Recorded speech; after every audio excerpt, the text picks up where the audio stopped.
Pas de neuf chez Panini cette semaine. Eh bien, nous avons beaucoup de sorties. Ça y est, c'est la rentrée. Après un premier arrivage chargé, voici un deuxième arrivage tout aussi riche. On commence par un bouquin que j'adore. C'est tout simplement les Hulk de Bruce Jones et de John Romita Jr., suivi par d'autres dessinateurs comme Stuart Timonen et Mike Deodato Jr., parce qu'il avait fait un run absolument génial. C'est des comics que j'aime beaucoup, parce que c'est des comics qui sont sortis au début des années 2000, et que j'habitais à l'époque aux États-Unis, que je les achetais tous les mois chez mon libraire et dans mon comic shop. Et donc j'adorais les lire. Donc ça, on découvre un Bruce Wayne, Bruce Banner on the run, comme on dit, c'est-à-dire que ça fait un peu écho à la série télé des années 70-80.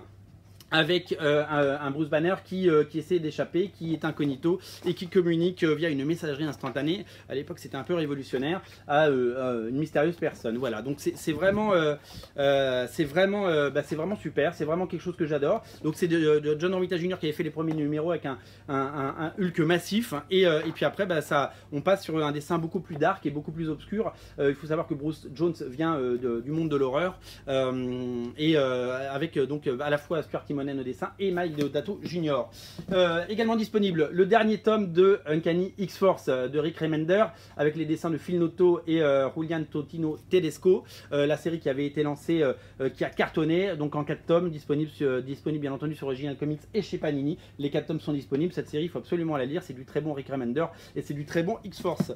Loki, agent d'Asgard de Halloween, sort évidemment parce que le troisième film Thor va sortir au cinéma, donc ça c'est à découvrir ou redécouvrir.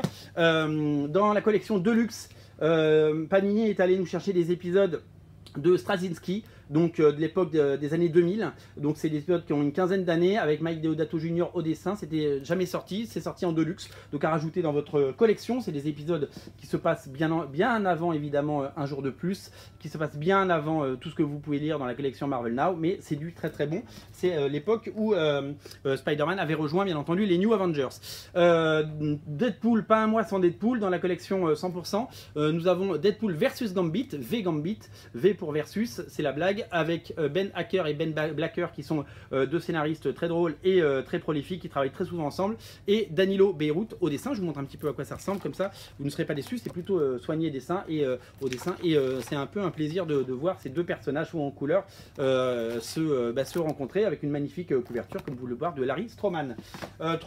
Deuxième ou troisième tome? Troisième tome pour La Sorcière Rouge disponible. Bien entendu, ça reprend les épisodes 11 à 15 de la série Scarlet Witch. Si vous aimez les deux héros sur Netflix, Power Man et Iron Fist, Luke Cage, eh bien, sachez que le tome 2 de la série est disponible. Voilà. Un petit coup de cœur de la semaine, c'est la sortie de Huck chez Millar World, donc maintenant Netflix. De Mark Millar et Raphaël Albuquerque, une histoire absolument géniale, magnifiquement dessinée et mise en couleur. Je vous montre un petit peu les pages. C'est l'histoire d'un gars un peu simplé, en tout cas très gentil, qui a des pouvoirs surnaturels et qui décide de faire du bien autour de lui, tel Amélie Poulain. C'est vraiment super sympa et donc du coup évidemment son secret va éclater au grand jour et les problèmes qui vont avec. Je vous signale qu'est arrivé depuis une quinzaine de jours sur originalcomics.fr la couverture de la Japan Expo de Spider-Man numéro 3, la couverture signée Yusuke Murata, le dessinateur de One Punch Man. Hop, deux couvertures pour le prix d'une. Il nous en reste, il y en a plein sur originalcomics.fr. Vous savez ce qu'il vous reste à faire. Salut!